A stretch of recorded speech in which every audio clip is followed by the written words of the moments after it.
Cover drive. ఈ టెక్నిక్‌ని ఈ మధ్య క్రికెటర్స్ కంటే ఫిల్మ్ మేకర్స్ బాగా యూజ్ చేస్తున్నారు. ఆహ్, నాకర్థం కాలేదు సార్. అంటే ఇప్పుడు సినిమా బాలేదు అని నెగెటివ్ రెస్పాన్స్ రాగానే, అసలక్కడ మిస్టేక్ ఏం జరిగింది అన్న విషయం గురించి ఆలోచించకుండా, ఏదో ఒక దిక్కుమాలిన రీజన్ జెప్పి కవర్ చేసుకునే ప్రయత్నం జేశారు. బట్ అన్‌ఫార్చునేట్‌లీ ఈ ప్రాసెస్‌లో కొంతమంది ఫిల్మ్ మేకర్స్ ఏంటంటే అడ్డంగా ట్రోల్ అయిపోయారు. సో, వాళ్ళ కోసం ఈ వీడియోలో మనం మాట్లాడుకోబోతున్నాం. వీడియో ఎండ్ వరకు చూసి ఎవరి కవర్ డ్రైవ్ అద్భుతంగా ఉందో కింద కామెంట్స్‌లో జెప్పండి. మరి వీడియో మొదలుపెట్టే ముందు ఒక చిన్న విన్నపం ఏంటంటే వీడియో సూత్తే సరిపోదు. లైకు సెయ్యాలి. కాంటెంట్ నచ్చిన తర్వాత సబ్‌స్క్రైబు సెయ్యాలి. "నువ్వింకా ఇంప్రూవ్ అవ్వాలి మామ" అంటారా? కామెంట్స్‌లో చెప్పండి. ఇంప్రూవ్ అవ్వడానికి ప్రయత్నిస్తాము. సరే ఇప్పటికే బాగా లాగ్ అయిపోయినట్టుంది వాయిస్ ఓలెట్ మామ. ఇంకా మొదలు పెడదామా? Audio Jungle. హాయ్, హలో, నమస్తే and welcome to news 3 people. Number 6 Lal Salaam directed by Aishwarya Rajinikanth గారు. ఇలా అనటం కరెక్ట్ కాదు. బట్ చెప్పక తప్పట్లేదు.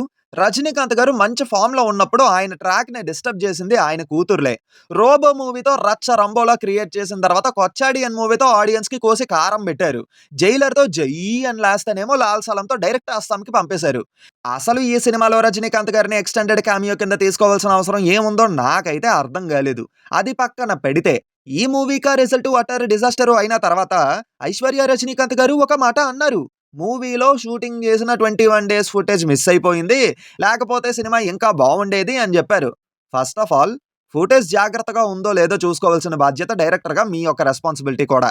సరే, ఇట్స్ అన్ అన్‌ఫార్చునేట్, ఏదో అలా జరిగిపోయింది అని అనుకుందాం. ఆ 21 డేస్ ఫుటేజ్‌ని ఎక్కడ యాడ్ చేసేత్తారండి? యాడ్ చేస్తే లాగ్‌కి ఇంకా లాగ్ యాడ్ అవుద్ది తప్ప లోపల ఎక్స్‌ట్రా బెనిఫిట్ ఏం ఉండదు. ఆ ఫుటేజ్ యాడ్ చేస్తే హిట్ అయిపోవడానికి. ఇంకొకటేంటంటే, ఎప్పుడో 9థ్ ఫిబ్రవరి 2024న రిలీజ్ అయిన మూవీ ఎప్పటికి ఓటీటీ రిలీజ్ అవ్వలేదు. మరి ఫ్యూచర్‌లో రిలీజ్ అవుద్దో లేదో కూడా తెలీదు. Number 5 fighter directed by Siddharth Anand గారు. ఫైటర్ మూవీ రిలీజ్ అయిన తర్వాత అనుకున్నంత బ్యాడ్ టాక్ ఏం రాలేదు. డీసెంట్ గానే టాక్ వచ్చింది. రీజన్ ఎప్పుడులాంటి ఇండియా వర్సెస్ పాకిస్తాన్ స్టోరీ అయినప్పటికీ ఎయిర్ ఫోర్స్ అనే ఎలిమెంట్‌ని యాడ్ చెయ్యడం వల్ల, టెక్నికల్‌గా స్ట్రాంగ్‌గా ఉండడం వల్ల సినిమాకి కొద్ది వరకు మంచి టాకే వచ్చింది. బట్ అన్‌ఫార్చునేట్‌లీ కలెక్షన్స్ విషయంలో మాత్రం ఆశించినంత గొప్పగా అయితే బాక్స్ ఆఫీస్ దగ్గర పెర్ఫార్మ్ చేయలేదు ఈ సినిమా. ఓవర్‌సీస్‌లో మాత్రం ఇండియాతో పోల్చుకుంటే కొంచెం బెటర్ కలెక్షన్సే వచ్చాయన్నమాట. అయితే ఈ బాక్స్ ఆఫీస్ పెర్ఫార్మన్స్ చూసిన తర్వాత సిద్ధార్థ్ ఆనంద్ గారు చెప్పిన సూక్తులేంటో తెలుసా? 90% ఆఫ్ ఇండియన్స్ అసలు ఫ్లైట్‌లో ట్రావెల్ చేయలేదు. అందుకే వాళ్ళు ఫైటర్ మూవీని ఫీల్ అవ్వలేకపోయారు. ఇలానే అన్నారు. ఇప్పుడు మీకు కొన్ని ఫ్యాక్ట్స్ చెప్తాను వినండి. నేనెప్పటి వరకు ఫ్లైట్ కాదు కదా, ఎయిర్‌పోర్ట్‌లోకి కూడా అడుగు పెట్టలేదు. కానీ నాకు ఫైటర్ మూవీ బాగానే అనిపించింది. రొటీన్ ఇండియా వర్సెస్ పాకిస్తాన్ అనే పాయింట్ అయినప్పటికీ ఫైటర్ జెట్ సీక్వెన్స్‌ల వల్ల ఒక కొత్త సినిమాటిక్ వ్యూ ఆఫ్ ఎక్స్‌పీరియన్స్ అనేది కలిగింది. క్వాలిటీ కూడా అద్దిరిపోయింది. ఇప్పుడు చెప్పండి సార్, ఎర్రిపాపలు ఎవరు మీరా మేమా? అయినా నాకింకో పాయింట్ అర్థం గాలేదు. ఫ్లైట్‌లో ట్రావెల్ చేసిన వాడు ఫైటర్ జెట్ ఎక్స్‌పీరియన్స్‌ని ఎలా ఫీల్ అవుతాడు? మీరు చెప్పిన రీజన్ గూడా అసలు నాన్ సింక్‌లో ఉంది. సరే, ఈ కవరింగ్‌ని పక్కన పెడితే నెక్స్ట్ కవర్ దగ్గరికి వెళ్ళిపోదాం. నంబర్ 4 గుంటూరు కారం. ఏంటి డైరెక్టర్ పేరు చెప్పలేదు అని అనుకుంటున్నారా? ఇక్కడ కవర్ డ్రైవ్ వేసింది డైరెక్టర్ గారు కాదు, ప్రొడ్యూసర్ నాగవంశీ గారు. మూవీ రిలీజ్ అవ్వక ముందు వరకు మాసు, మాసు, మాసు, మామూలు మాస్ కాదు, ఊర మాస్ అంతే, ఫిక్స్ అయిపోండి అని చెప్పి 1 ఏఎం షోస్ వేసి నెగెటివ్ టాక్ వచ్చేసరికి కామ్ అయిపోయారు. ఎక్కడో 2, 3 ఫ్యామిలీస్ రెస్పాన్స్ ఏమో కొంచెం పాజిటివ్‌గా ఉండేసరికి ఆ వీడియోస్ బయటకు వచ్చేసరికి ఇది మాస్ కాదు, క్లాసు. ఇది త్రివిక్రమ్ గారి మార్క్‌తో వచ్చినటువంటి ఫ్యామిలీ బొమ్మ. దీన్ని పట్టుకొని ఫ్లాప్ అంటారేట్రా? వద్దులే, లాంగ్వేజ్ మారిపోతుంది. అంటే ఆల్మోస్ట్ ఇలానే రియాక్ట్ అయ్యారన్నమాట. సార్, మిమ్మల్ని ఒక క్వెషన్ అడగాలనుంది. ఆడియన్స్ చూడ్డానికి గొర్రె పిల్లల్లా కనిపిస్తున్నారా? ఏది చెప్తే అది నమ్మేయడానికి? మాస్ అని రుద్దింది మీరే, క్లాస్ అని కవర్ డ్రైవ్ చేసేది మీరే. మళ్ళీ నెగెటివ్ టాక్ వచ్చేసరికి బ్లేమ్ మాత్రం ఆడియన్స్ తీసుకోవాలన్నట్టుగా మాట్లాడారు. This is not right sir, not right. అయినా మిమ్మల్ని ఎక్కువగా ఏం అనాలనిపించట్లేదు సార్. కాజ్ మీ మీద నాకు పర్సనల్లీ ఒక మంచి ఒపీనియన్ ఉంది. 'సితార ఎంటర్‌టైన్‌మెంట్స్' బ్యానర్‌లో మంచి సినిమాలు దించారు మీరు. కానీ ఈ ఒక్క సినిమా వల్లే అంతే. Number 3 the GOAT directed by Venkat Prabhu గారు. గోట్ అనే టైటిల్ పెట్టి మరీ ఆడియన్స్‌ని గొర్రెల్ని చేశారు. Super sir, keep it up. సరే విషయానికి వచ్చేస్తే ఈ మూవీ నాకు పర్లేదనిపించింది. It could have been really better. అయితే తమిళనాడులో కొంచెం మంచి టాకే వచ్చినా సరే వేరే లాంగ్వేజెస్‌లో మాత్రం టాక్ తేడా కొట్టేసింది. ఎందుకంటే మంచి పాయింట్‌ని తీసుకున్నా సరే ఎక్కువ కమర్షియల్ ఎలిమెంట్స్‌ని యాడ్ చేసేసి, ఎక్కువగా తమిళ్ మూవీ రిఫరెన్సెస్‌ని, క్యామియోస్‌ని యాడ్ చేయడం వల్ల వేరే లాంగ్వేజ్ ఆడియన్స్ పెద్దగా అంత ఇంపాక్ట్‌ని feel అవ్వలేకపోయారన్నమాట. But director Venkat Prabhu గారు చెప్పిన రీజన్ ఏంటో తెలుసా? నేను క్లైమాక్స్‌లో సీఎస్‌కేని ఎలివేట్ చేయడం వల్ల సినిమా వేరే లాంగ్వేజెస్‌లో సరిగ్గా ఆడలేదు. I know Mumbai Indians and RCB fans నన్ను ట్రోల్ చేస్తారు. కానీ నేను పక్కా సీఎస్‌కే ఫ్యాన్‌ని అని అన్నారు.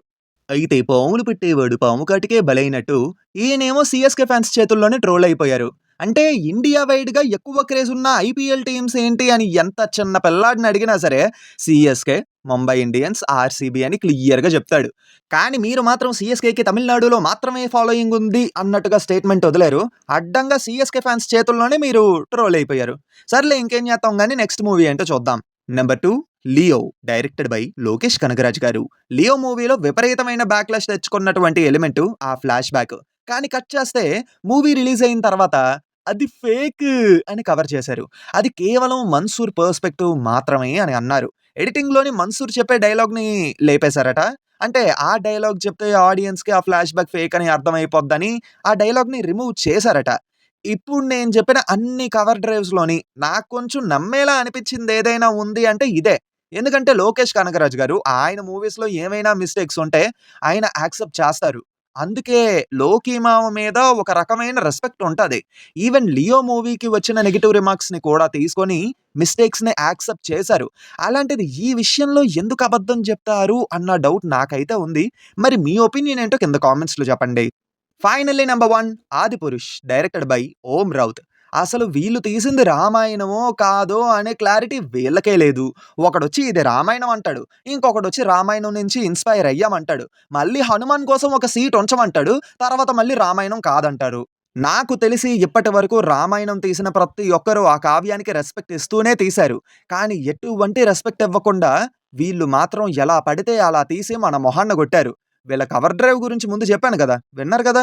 అసలు వీళ్ళు తీసింది రామాయణమో కాదో అనే క్లారిటీ వీళ్ళకే లేదు. అయినా నన్నడిగితే ఇది 2023లో జరిగినటువంటి అతి పెద్ద స్కామ్.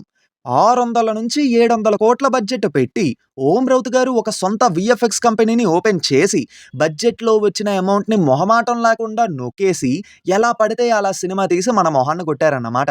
అందుకే 2023లో జరిగినటువంటి అతి పెద్ద స్కామ్ లిస్ట్‌లోని ఖచ్చితంగా 'ఆదిపురుష్'ని యాడ్ చేసుకోవాలి. నాకు తెలిసి ఇంక జీవితంలో ఎవ్వడు కూడా ఈ మనిషితో హై బడ్జెట్ మూవీ తీయడనుకుంటా. అలాంటి కళాఖండాన్ని అందించారు మనకి. సరే లిస్ట్ అయితే ఇది.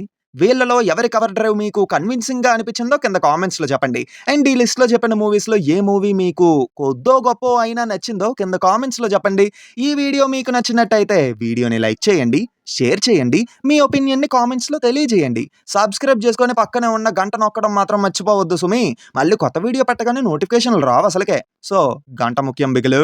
మళ్ళీ కొత్త వీడియోతో మీ ముందుకు వస్తాను. Until then take care and bye by.